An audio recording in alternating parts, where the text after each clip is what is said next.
Welcome to Daily Current Affair. Today is 8th of September 2022. The first question is, which state tops in implementing Poshan Abhiyan scheme by Niti Aayog? That is Maharashtra, Andhra Pradesh, Gujarat और Sikkim. So answer is A, that is Maharashtra.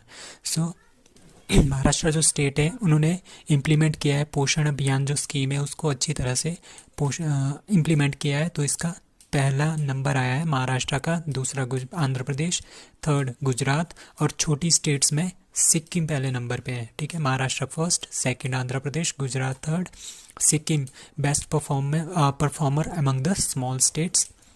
ठीक है, इसका जो title है that was preserving progress on nutrition in India पोषण अभियान इन pandemic times. सो दादरा जो हमारे पास यूटीज है उसमें Dadra and Nagar Haveli and Daman and Diu इन्होंने पहले नंबर पे ये है, दूसरे नंबर पे चंडीगढ़ है यूटीज के अंदर. सो आपने याद रखना है स्मॉल स्टेट में सिक्किम, लार्ज स्टेट में महाराष्ट्र, आंध्र प्रदेश एंड गुजरात, यूटी में Dadra Nagar Haveli and Daman and Diu. Bottom state सबसे लास्ट जो स्टेट्स है वो है पंजाब एंड बिहार. और पोषण अभियान के बारे में जानते हैं. पोषण अभियान क्या है, ये 2018 में स्टार्ट हुआ था. ठीक है, बाय प्राइम मिनिस्टर. इसका जो टोटल पोषण का जो फुल फॉर्म है वो है prime minister overarching scheme for holistic nutrition. ठीक है, टू इम्प्रूव द न्यूट्रिशन मतलब कि जो चिल्ड्रन है, छोटे बच्चे हैं 6 साल से नीचे वाले और प्रेग्नेंट जो वुमेन्स हैं उनके अंदर न्यूट्रिशन की कमी ना हो, उनको न्यूट्रिएंट मतलब कि उनको हेल्दी बनाओ. तो उसका यही एम है. द एम ऑफ द पोषण अभियान. ठीक है, सेलिब्रेटेड एनुअली.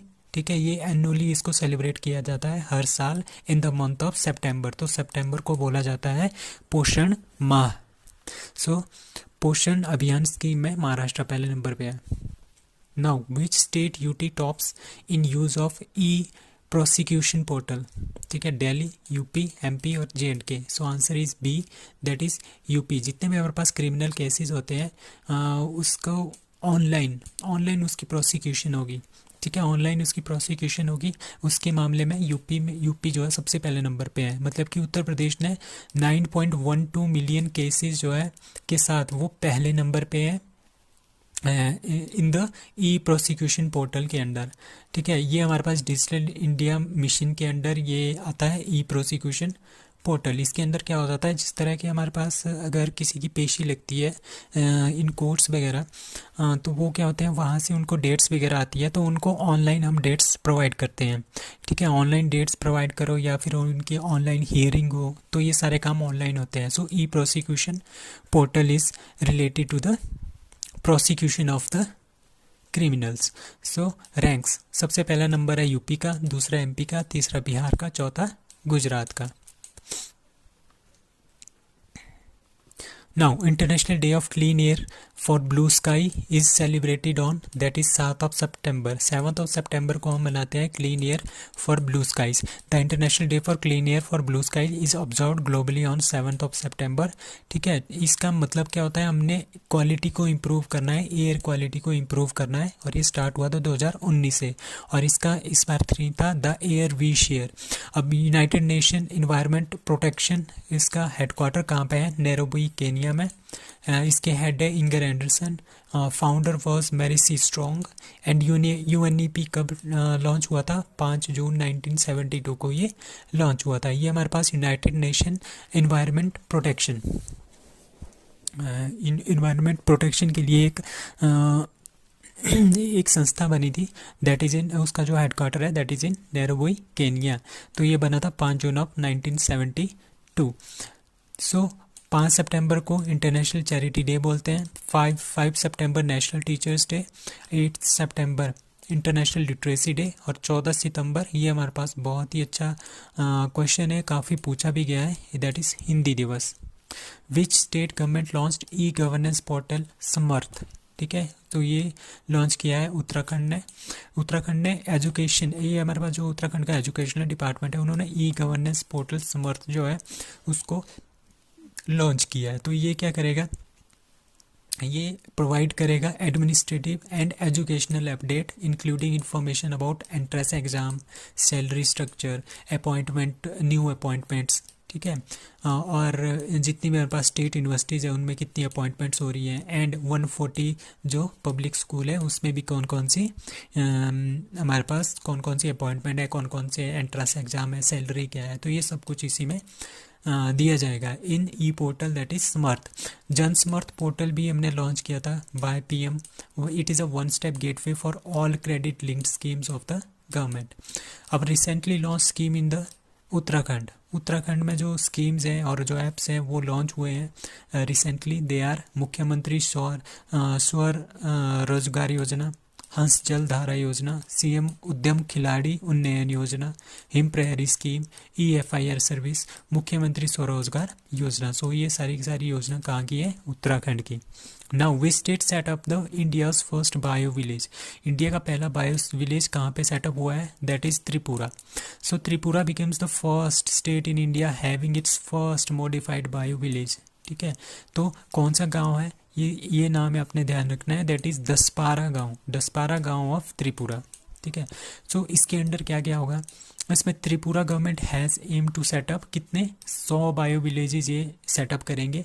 ठीक है, 10 जो बायो विलेजेज है वो सेटअप हो गए हैं। इसमें से जो फर्स्ट बायो विलेज है वो दसपारा नाम के गांव में खोला गया है। द बायो विलेज प्रोजेक्ट, इसका एम क्या है? इसका एम है सस्टेनेबल लिवलीहुड। सस्टेनेबल लिवलीहुड मतलब कि लोग भी जिएंगे और साथ में इन्वायरमेंट की प्रोटेक्शन भी होगी। ठीक है, फूड की सिक्योरिटी होगी। ठीक है, सोशल इकोनॉमिक डेवलपमेंट होगा रूरल कम्युनिटी के अंदर। और इसमें क्या होगा? जितने भी हमारे पास काम होंगे, जो भी हमारे पास एग्रीकल्चर के इक्विपमेंट्स हैं वो सोलर पावर्ड होंगे, एनर्जी सेविंग होंगे, इलेक्ट्रिकल डिवाइसेस, बायोगैस से हम खाना वगैरह बनाएंगे, बायो फर्टिलाइज़र हम यूज़ करेंगे खेतों में। सो मतलब कि सारा का सारा बायो फ्रेंडली, इको फ्रेंडली जितने भी काम होंगे वो सारे के सारे वहाँ पे होंगे। That is known as bio villages. ये किस लिए कर रहे हैं हम? To promote the green energy, green and clean energy, to reduce the pollution. So who test inflatable aerodynamic decelerator, that is ISRO. So ISRO ने ये एक आईएडी जो टेस्ट किया है, that is inflatable aerodynamic accelerator. इसका मतलब क्या होता है? जैसे हमारे पास रॉकेट जाता है तो वो स्पेस में चला जाता है, ये हमारे पास अर्थ का इन्वायरमेंट है। ठीक है, तो ये रॉकेट क्या है? ये अर्थ के इन्वायरमेंट के बाहर चला जाता है। ठीक है, जब इसको वापस आना होता है तो ये क्या करता है? ऐसे वापस आएगा जैसे ये इन्वायरमेंट के अंदर, जो पृथ्वी का इन्वायरमेंट है उसके अंदर आ जाता है तो यहाँ पे बहुत ही ज़्यादा फ्रिक्शन हो जाता है। फ्रिक्शन और स्पीड, और इसकी स्पीड भी बहुत ज़्यादा है, फ्रिक्शन भी बहुत ज़्यादा है, जिसकी वजह से क्या हो जाता है? इसमें आग लग जाती है। ठीक है, तो इसको प्रिवेंट करने के लिए हमने क्या किया है? ये इन्फ्लेटेबल एरोडायनेमिक डी एक्सेलरेटर जो है यूज़ किया। डी एक्सेलरेटर मतलब कि इसकी स्पीड को रोकेगा। स्पीड कैसे रोकेगा? मतलब कि इसके पीछे एक ऐसा डिवाइस लगेगा जो इसको ऊपर की तरफ खींचेगा, जिसकी वजह से इसकी स्पीड कम होगी और ये स्लोली नीचे आएगा। उसको बोलेंगे inflatable aerodynamic D accelerator. It is launched by ISRO ने इसका टेस्ट किया था। और ये डेवलप किसने किया है? विक्रम साराभाई स्पेस सेंटर जो हमारे पास है, ठीक है, वहाँ पे इसको डेवलप किया था। टेस्टेड फ्रॉम कौन से रैकेट से टेस्ट किया है? रोहिणी 300 RH300 MK2 से इसको लॉन्च किया गया था। अब हमारे पास एक क्वेश्चन है, आर्टेमिस मिशन। आर्टेमिस मिशन किसका है? That is of NASA. NASA का ये मून मिशन है, मैन्ड मून मिशन, मतलब कि इसमें 5 लोग जो हैं मून मिशन पे जाएंगे, जिसमें एक फीमेल भी है। Now, according to NCRB, which state has the most number of sedition cases? Sedition cases मतलब कि राजद्रोह, मतलब कि जो गवर्नमेंट वहाँ पे है उनके अगेंस्ट कितने केसेस जो हैं लास्ट के 8 सालों में आए हुए हैं। तो उसमें से सबसे ज़्यादा जो कौन सी स्टेट में सबसे ज़्यादा केसेस आए हैं? दैट इज़ असम, हरियाणा, झारखंड और मेघालय। सो आंसर इज असम। तो असम सबसे पहले नंबर पे है, दूसरे नंबर पे हरियाणा है, तीसरे नंबर पे झारखंड है, और मेघालय और मिजोरम ऐसी दो स्टेट्स हैं जहाँ पे कोई भी केस नहीं आया है पिछले 8 सालों में to their own government. So 3 new district जो है बनी है छत्तीसगढ़ की। Now the total number of district in Chhattisgarh is 31। ठीक है, पहले 28 थी, अब 3 और आ गई है, दैट इज़ 31 यहाँ की टोटल हो गई है। और न्यूएस्ट अगर पूछे, newest district of Chhattisgarh that is Khairagarh, छुई खादान, गंडई। तो ये हमारे पास क्या है, ये एक ही नाम है, ठीक है। ये सबसे न्यूएस्ट डिस्ट्रिक्ट है छत्तीसगढ़ की। So newest district of Karnataka that is Vijayanagar. तो विजयनगर जो हमारे पास कर्नाटका है उसकी भी 31 डिस्ट्रिक्ट है। तो 31 डिस्ट्रिक्ट दो स्टेट की हैं, छत्तीसगढ़ एंड कर्नाटका। 31 डिस्ट्रिक्ट, और कर्नाटका की न्यूएस्ट है विजयनगर और छत्तीसगढ़ की न्यूएस्ट है खैरगढ़, छुई खदान, गंडई। और 13 new district has been announced by that is Andhra Pradesh. Total 13 थी, 13 और आएंगी तो टोटल बन जाएगी 26। 7 new district is announced by West Bengal. अभी ये हुई नहीं है, अभी टोटल यहाँ पे 23 डिस्ट्रिक्ट्स हैं, ठीक है, और 7 और ऐड कर दी गई हैं, तो टोटल 30 होगी in future. On 7th of September 2022, India has signed 7 MOUs with which country? That is Bangladesh. So Bangladesh के साथ जो है, जो वहाँ की प्राइम मिनिस्टर है शेख हसीना और इंडिया के प्राइम मिनिस्टर है नरेंद्र मोदी, उन्होंने क्या किया है, 7 MOUs पे साइन कर दिए हैं। तो इसके अकॉर्डिंगली क्या है, नंबर 1 है हमारे पास रिवर। जो कुछ दिन पहले हमने कुशियारा रिवर पढ़ा था, उसमें कुछ प्रॉब्लम आ रही थी कि वाटर शेयरिंग हम कैसे करेंगे, किस हिसाब से करेंगे। तो इसके लिए भी एक फाइनलाइज इंटरिम बायलैटरल एग्रीमेंट जो है साइन हो गया है।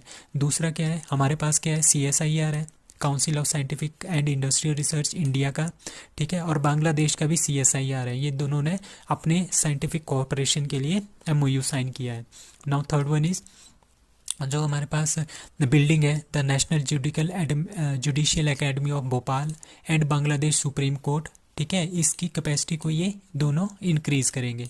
नाउ रेलवे के बीच में हमारे पास 2 टाइप के MOU साइन हुए हैं, 4th एंड 5th वन, ठीक है। 4th है हमारे पास railway with Bangladesh, railway under which India will train, ठीक है। जो हमारे पास इंडिया के रेलवे हैं वो ट्रेन करेंगे पर्सनल्स ऑफ बांग्लादेश के जो टेक्नीशियंस हैं, उनको कौन करेगा ट्रेन, इंडिया करेगा, ठीक है। और क्या करेगा, IT सोल्यूशन प्रोवाइड करेगा India to Bangladesh railway. And MOU sign between Bangladesh television, Bangladesh की जो टेलीविज़न है उसके साथ, विद प्रसार भारती जो इंडिया का है। और 7th इज, तो आपको पता ही है कि इंडिया स्पेस टेक्नोलॉजी में बहुत ही बड़ी पावर है। तो हम बांग्लादेश ने क्या बोला है कि हमें आपसे कुछ हेल्प चाहिए, तो space technology and scientific research में भी इंडिया हेल्प करेगा बांग्लादेश की। तो ये 7 जो MOU है वो साइन हो गए हैं ऑन 7th of September 2022।